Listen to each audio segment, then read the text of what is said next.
K21 Talk Show. I'm joined by one more person today, Panish Shetty, one of the leading analysts in the game. Hi, Panish. Hi, Adi. Happy to be joining you on K21 Talk Show today, and I'm super excited about today's guest. Of course, today's guest will forever be remembered as one of the greatest bowlers in the history of Test cricket. Fast bowlers are a very, very rare breed. They don't produce them anymore, especially the ones who can last 2 decades. History does not remember him getting injured. His longevity is unparalleled. In his cricketing career, he bowled over 100,000 deliveries. Some of the words which can be used to describe this person: fast, ferocious, brutal, beast, but more importantly, he was a big entertainer. The man was born in Kingston, Jamaica, and went on to rule the cricketing world. Courtney Andrew Walsh. The followers of cricket, irrespective of generation, know how the career of Courtney Walsh spanned out. Debuting alongside all the great fast bowlers, you had a lovely partnership with Curtly Ambrose, and then you ended with 500 plus Test wicket. But what people do not know is the origin. How did you get into cricket? Were there some influence? How did the great Courtney Walsh get into cricket? I think I had a special love for the game as a kid. For people who probably doesn't know, Michael Holden and I played for the same club as a kid. So I used to go and watch him play when I was much younger. And then it used to be our weekend sort of excitement to go and watch this great athlete bowl. I used to play football, table tennis, and cricket at the club, and a bit of basketball at school. But I had a special street. And I remember I was watching, what got me a lot more involved. I was watching a game on TV, and back in those days, television was a rarity. And I remember in this game, Van Bernholder, Mikey Holden, I think Keith Boyce, and Andy Roberts was playing. And the West Indies won, and the way they celebrated, I said to myself as a youngster, wow, wouldn't it be nice if one day, I'm doing the same? I think that got me even more involved in the game, so to speak. Okay, nice. That's quite interesting. Yeah? A lot of people may not be aware of these things. Yeah. So, My second one. Courtney, there's one question. So almost any bowler who was born after 80s, at some point they would have had you as your role model or an idol. Growing up, did you idolize anyone? Did you have anybody as your role model? I didn't have any specific idol. The thing, as I said, though, is that because Mikey and I played for the same club, you probably would have been the only sort of idol that you would look up to as a fast bowler, because we played for the same in this for Jamaica together. So we sort of went through the ranks together. But I remember one club. So I used to go and pick their brain and ask them questions and try to train with them from time to time. But I didn't have to say a standout idol. I mean, in other sports, maybe I did. I used to like to watch John McEnroe play tennis, and Pelé play football, Muhammad Ali for boxing. So other sports people that I used to follow and probably idolize, but not really so to speak in cricket. Lovely. Nice. That's interesting. Yeah. The next one for you, Courtney. Pre-international days, there would have been some level of coaching involved, but how much coaching did you have or actually need after you started playing international cricket? I had coaching before high school, in primary school, in high school, and just after. But back in those days, we didn't have all them coaching techniques and stuff that they had now. Your coach would be more or less someone who meant encourage you to do certain stuff and to try to get you to be better at what you're doing. We didn't have a lot of techniques and technicality stuff like we have now. And when I played international cricket, what we had was a manager, assistant manager, and the captain used to run the show. Oh yeah, that's true. So 3 of them. Yeah. Yeah, and teams these days have about 11 coaches. If they decide to play players as a coach, I think they could still do it. Bigger staff, because when I was still playing, the first coach we had, I think, for the West Indies senior team was Rohan Kanai. So we had coach Rohan Kanai and physiotherapy. That was it. And I was doing a stint of commentary in South Africa, and I never forget this one. Went on the ground early, did the pitch report, was looking at it, organizing myself, and the bus turned up with the Australian team. I counted 30 or 31 personnel. And I was saying to myself, but the squad is 15 or 16. Who are the others? And that's when someone, I think Jeff Lawson says, because he was doing commentary, he says, no, that's the backroom staff. I said, well, the backroom staff is just as big as the front room staff. And then they had like coach, assistant coach, batting coach, fielding coach, mentor, psychologist, the whole lot. Analyst, extra analyst, backup analyst. I couldn't believe it. And that was the first time I realized how big a touring party was, because back in the days, we had probably a maximum of 19, 16 players, manager, when we had a coach, and the physio. And that was it. Courtney, this is something which I've been wanting to ask you, but finally I've had a chance to ask you. This might sound tough, but do you vaguely remember how many balls you bowled in test matches? Like just a rough number. Well, I think I remember someone said it was over 30,000 balls in test match cricket. So I know 3 something. Yeah. I can't remember if it was 30,000 or whatever. Yeah. Yeah. So, but there was bowl as much overs as some marathon runner or something like that. Including first class matches. If I include first class matches also, you bowled about 85,000 deliveries. Okay. Yeah, in first class matches, yeah.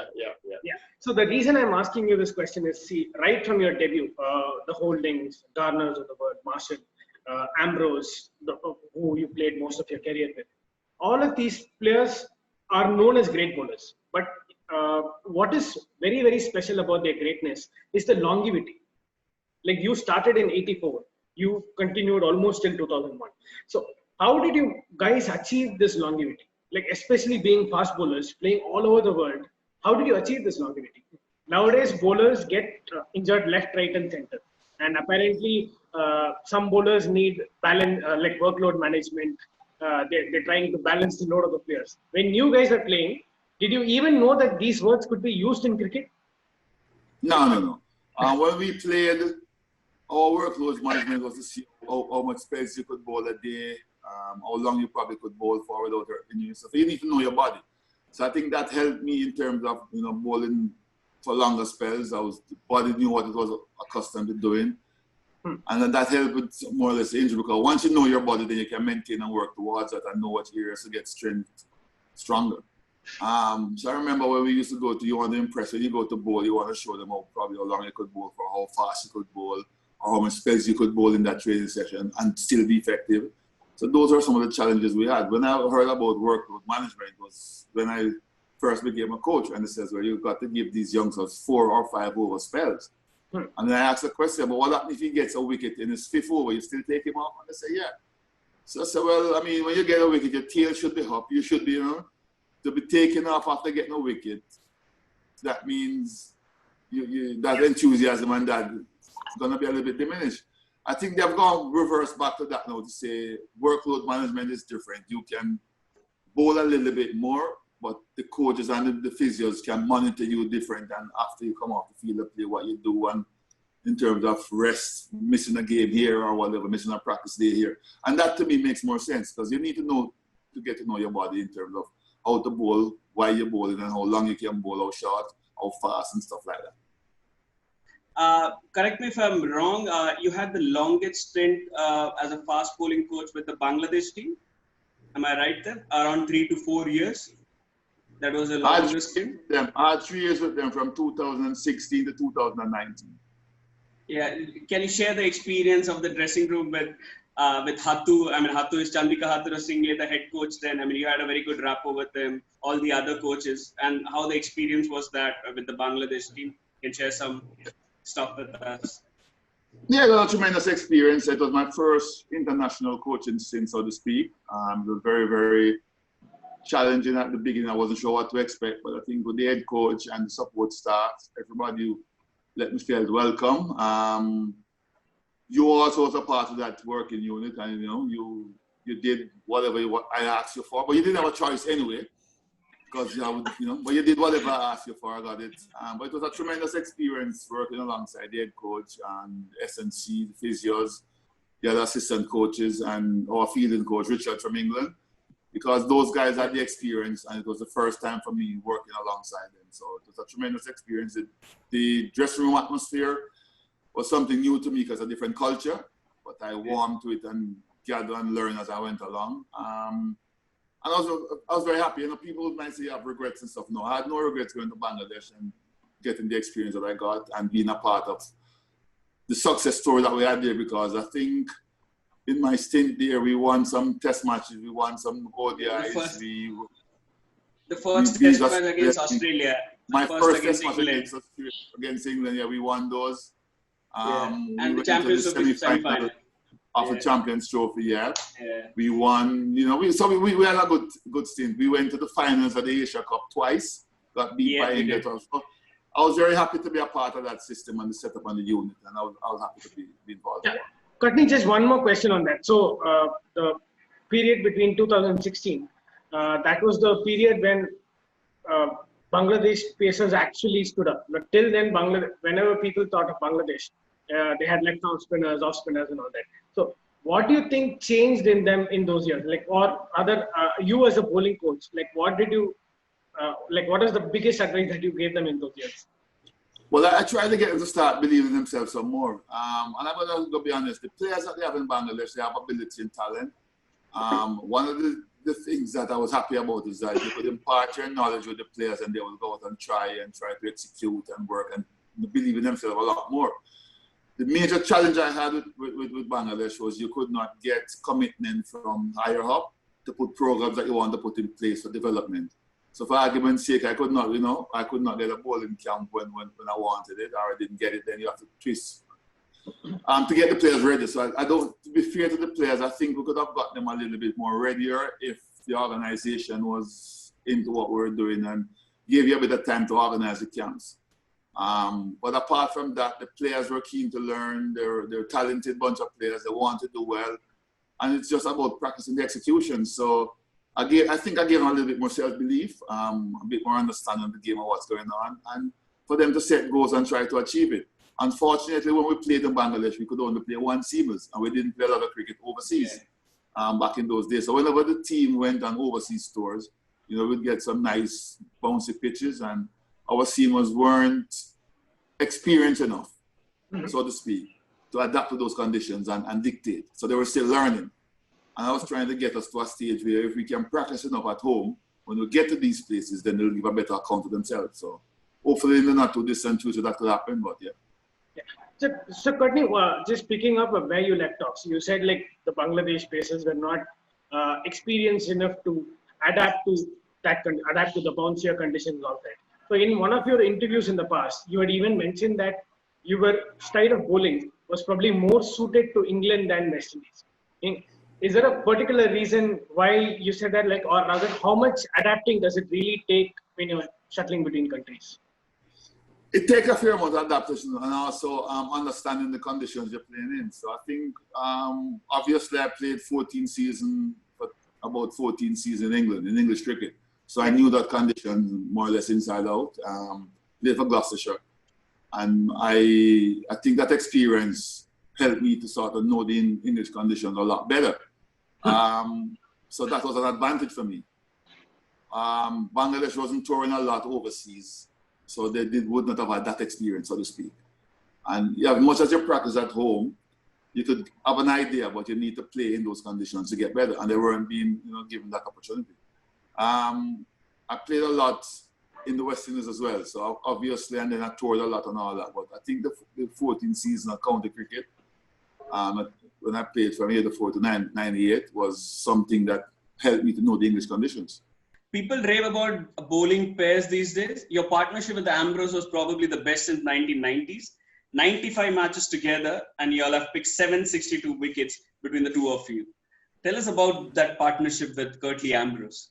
Okay, now, well, I said with Curtly Ambrose, I met him for the first time in the UK. I think Viv introduced him to me. We were on tour, and then the next season I was playing against him. Jamaica played Leeward Islands in the finals, and he played.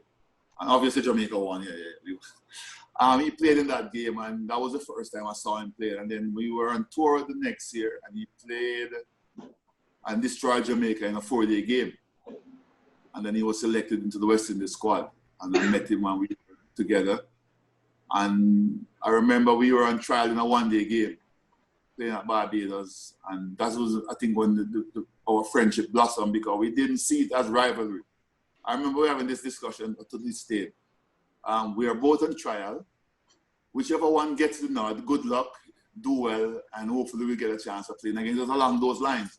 And he got the nod and played against England. I was heading up to Gloucestershire, and then Marshall and Mosey got injured. And I was summoned to come to Antigua to play the final test match, and I went and played. And then our next tour, we were going to Pakistan, I think. And both himself and I shared a room in Pakistan as roommates. So obviously our friendship got better and better from then on, and then we became like brothers in arms, so to speak, right throughout our career. In fact, I was the one who was to force him. I didn't ask him. I told him, you have to play to get the 400 test wickets, because he was going to retire before that. And I said to him, there's no way you're going to finish where you are. You have to, and he did. He went to England to get the 400 wickets. And I was happy he was able to do so.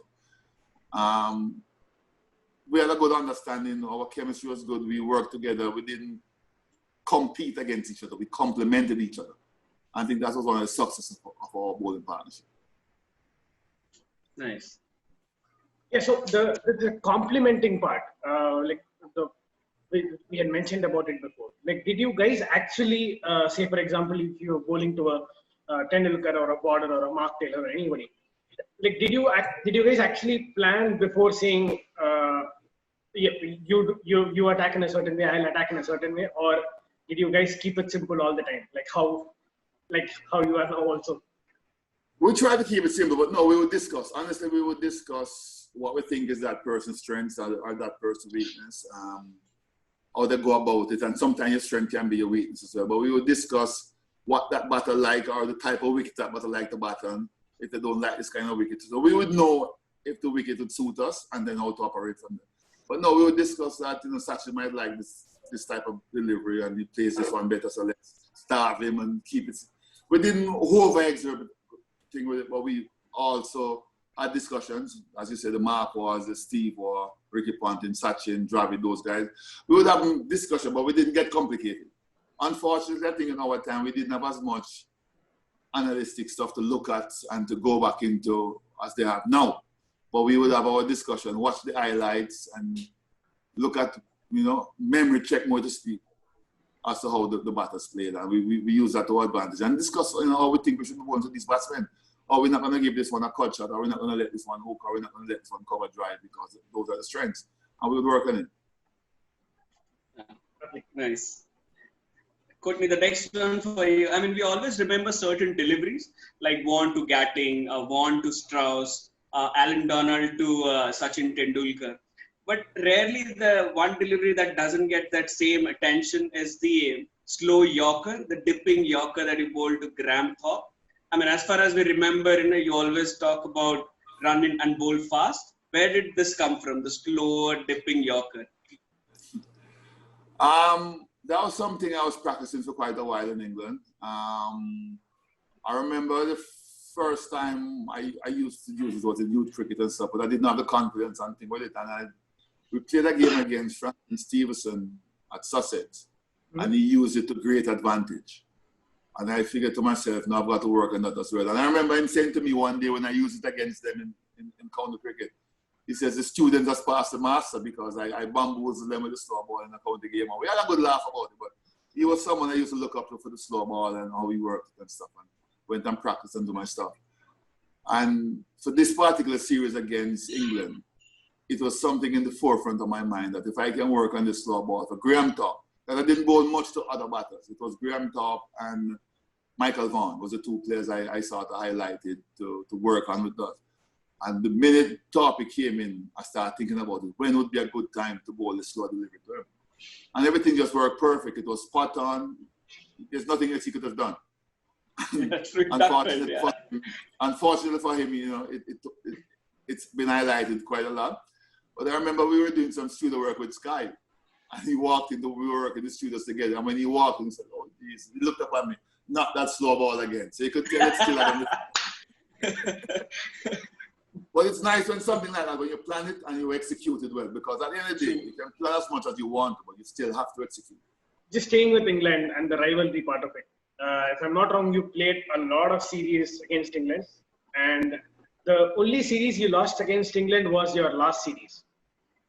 I mean, so the rivalry these days is very different, but the rivalry back then was special. Be it your rivalry versus England or the rivalry versus Australia, it was something else. I mean, what do you think is missing from the rivalry from back those days to these days? I think what happened, to be honest, our standard has dropped a little bit in terms of our performance and how we used to perform for that rivalry. We lost some key players and we have not sort of get back to where we would like to be. And because of that, we're not challenging as much as we could or should. We still play good, exciting cricket. We still have quality players. But I think the depth and the skill set that we had, we're getting back to that there, where we can compete. But I think we had lost that a little bit, and that was, one of the reasons why you didn't see that rivalry when we play against England or Australia. Having said that, in the last series against England in the West Indies, the team retained the Wisden Trophy, so they show that they can compete. And everybody will go watching the next one with good intent. But I think what's been happening in the West Indies is that they're trying to rebuild to have that consistency in performance, because we had lacked that a little bit. Yeah, but you still had like the last series against England, you still had a wonderful series. I mean, whenever we mention the Australia-West Indies rivalry, post-90s, there's one series which comes to everybody's mind. I think you know which series I'm talking about, the 95 series, which is probably one of the most toughest fought series that I can remember watching. Oh, that's the one against Australia. Yeah, the 95. It was a very tough series. It showed some great characters. Australia went to with as winners, and I think that started their dynasty, so to speak. It was a tough series for us to lose. We fought hard, but we sort of capitulated towards the end. And I remember quite a lot of the West Indian players were very much down. And I've seen some sides that I've never seen before in a cricket field in that test match at Sabina Park, with a few players that, those memories I will last. I was so disappointed. But you mentioned about the England series. I remember my last series in England. I knew it was going to be my last series, and I just wanted to explore and enjoy and have a good series. And Marshall had a challenge that I was trying to compete with. I can't remember how many wickets he had in a series before that. And I was trying to overtake him. I can't remember if I equaled it or if I was one shot, but I know I didn't set the record. I was very close. And I was having a go with Peter Willie, who was an umpire. I told him he cost me because he didn't give me some LBW that I deserved. And he laughed about it. And a couple of years after, he said, I look back at those highlights and I think you were right. But we were just fun and we discussed. These are things that you discuss with people that you respect and people who respect you as well. But that series was a highlight for me because I wanted to do well in it. The disappointment of the 95 series, it's there to see it. Obviously, we lost the series in England as well in 2000, which was very sad. Because to this day, I still think we should have won that test match at Lord's, but for some reason we didn't. And once we lost that test match, it's going to be very difficult to come back and win the series. Yeah, I think in terms of rivalries, those were. I understand that England were quite bad. They never managed to beat the West Indies, but the Australia-West Indies rivalry was probably at the best. Like after the 80s, the 90s was really, really special. Yeah, it was. Master, about the captaincies, be it 70s, 90s or current era, what do you think is the reason that bowlers are rarely considered for the captaincy role? I think people usually just have cricket as a batsman game, but that has changed, if you notice over there. Was Markham was a captain for Pakistan, I captained the West Indies. I think what used to happen back in the days, everyone was saying that cricket is a batsman game and they would pick the best batsman to be captain or to be the best leader, whatever. Jason Ola is now captain of the West Indies team and he's an all-rounder.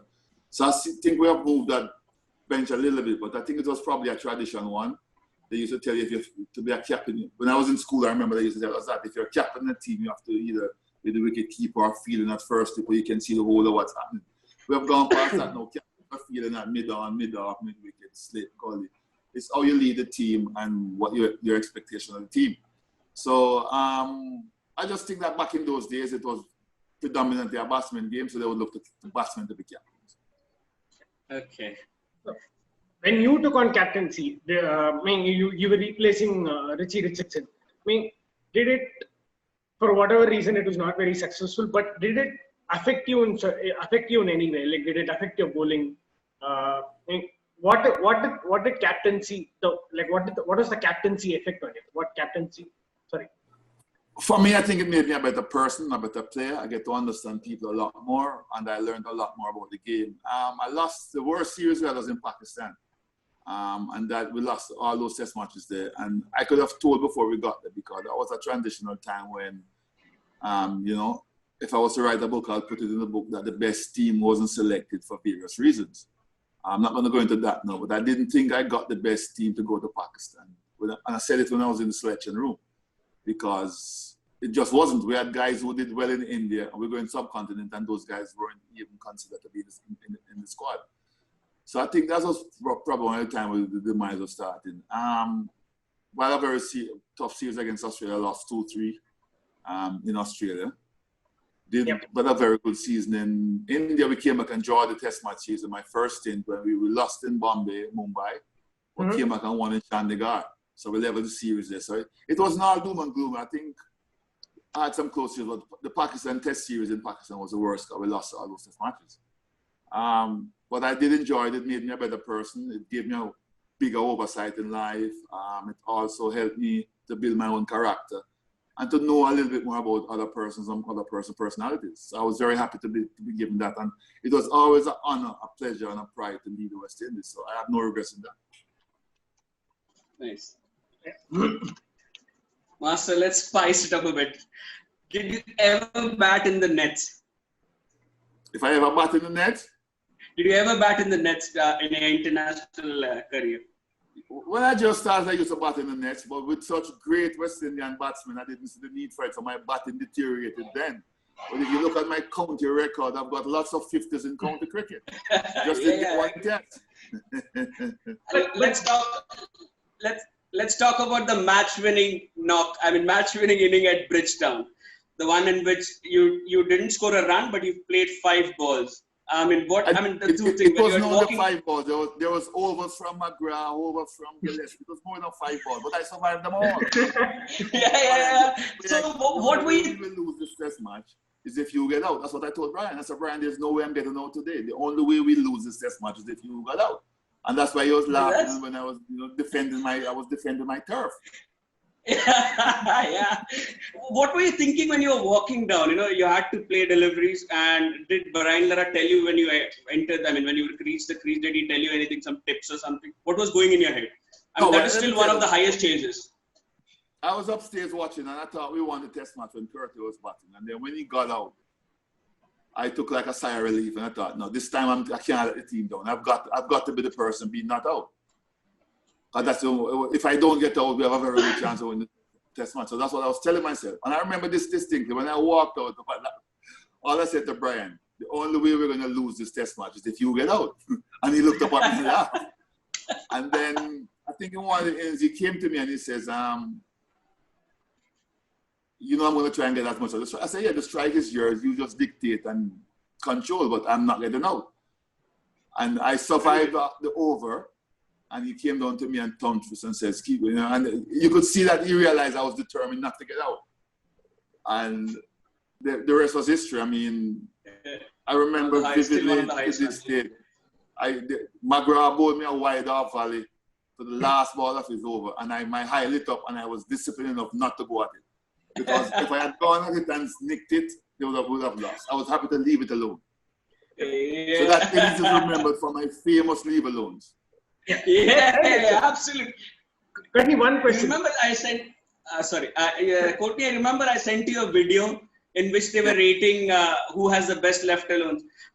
Steve Smith got 9 out of 10 and you got 10 on 10. So yeah. I'm 10 out of 10. Steve Smith is trying to copy me. I'm the master for that.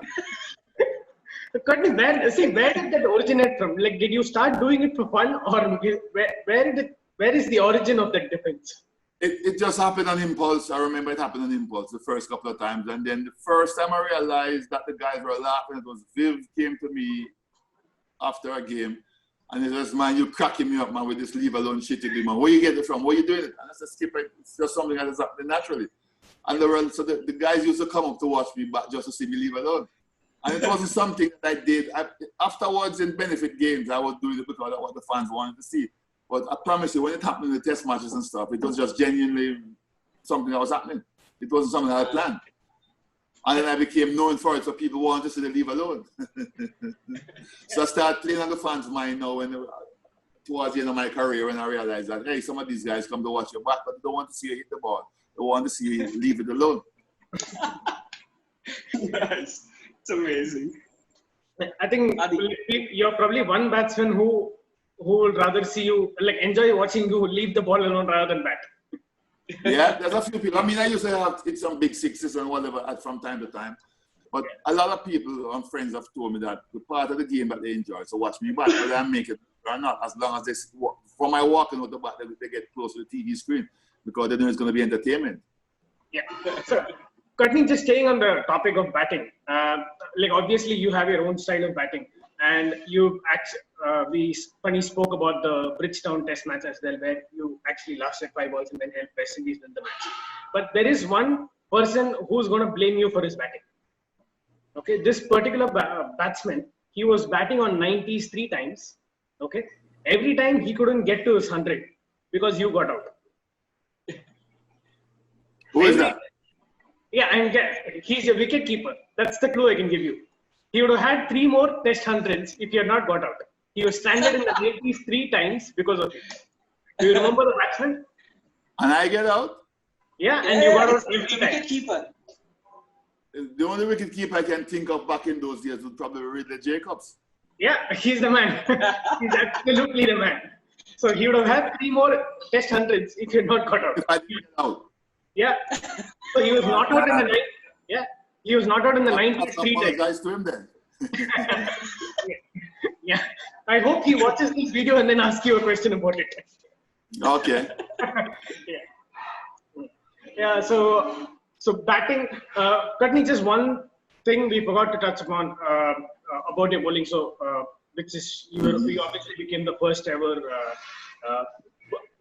bowler to take 500, and then there was one of your quotes as well, which said, whichever fast bowler beats my record will be a very, very tired man. Like getting to that number 500, wicket number 500, how special was it? Did you feel some sense of satisfaction, or what were you thinking when you took that number 500, took the 500 wicket?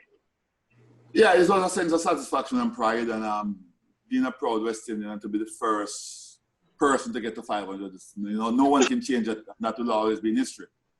Because a milestone. But I think for me, you know, when you look back at it, I didn't see it happening. I didn't see it coming because of the strength of the bowling. And I remember there was a conversation once, and this is when it was highlighted to me. And I think Malcolm was the one who said it. He says, any West Indian who get to 300 test wicket, fast bowler in this era, would have to do something special.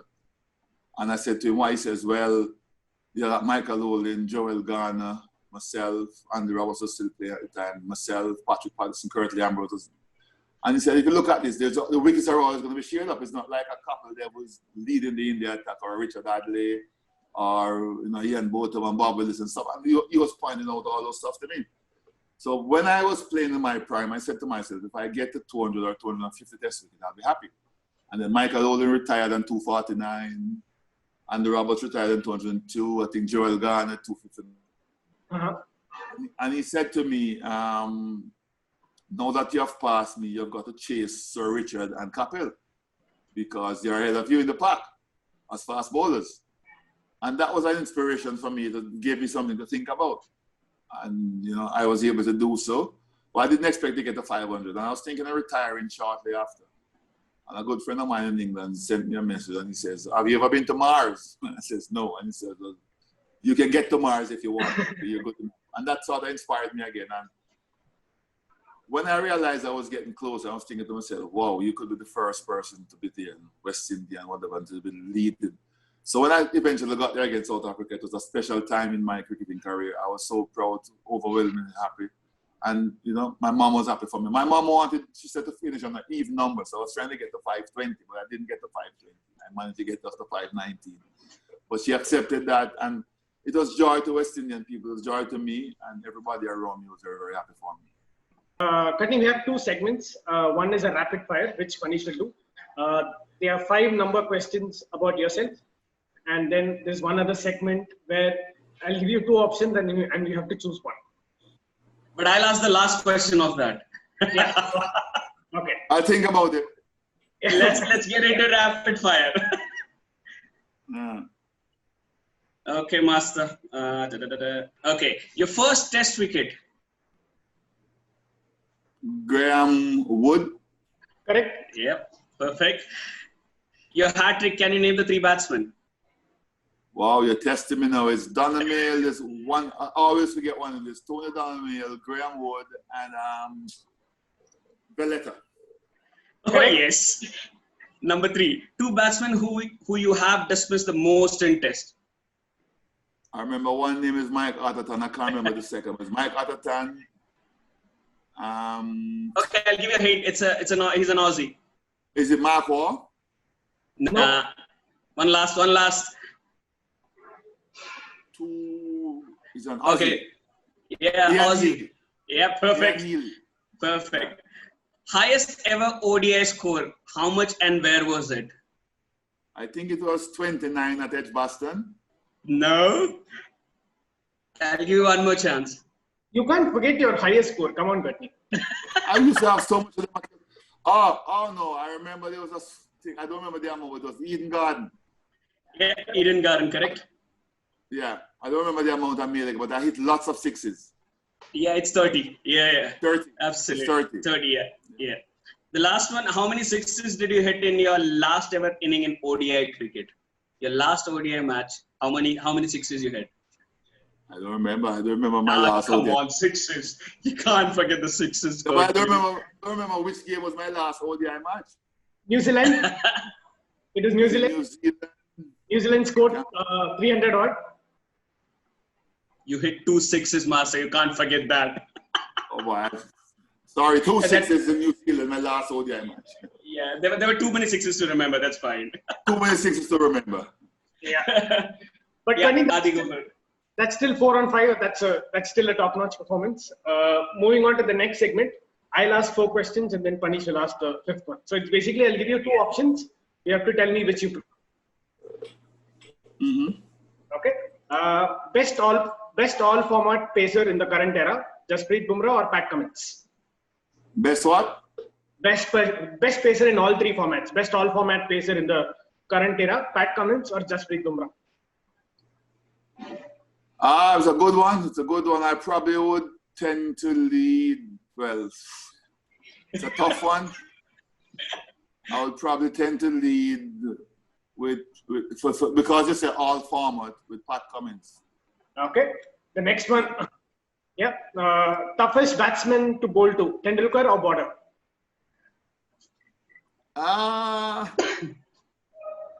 Tendulkar. Okay. The third one. Biggest match winner for West Indies: Lara in Test matches or Chris Gayle in T20s? I would say Lara in Test matches. I've not played with Chris much in T20s. I haven't played with Lara. I would say Lara in Test matches. Okay.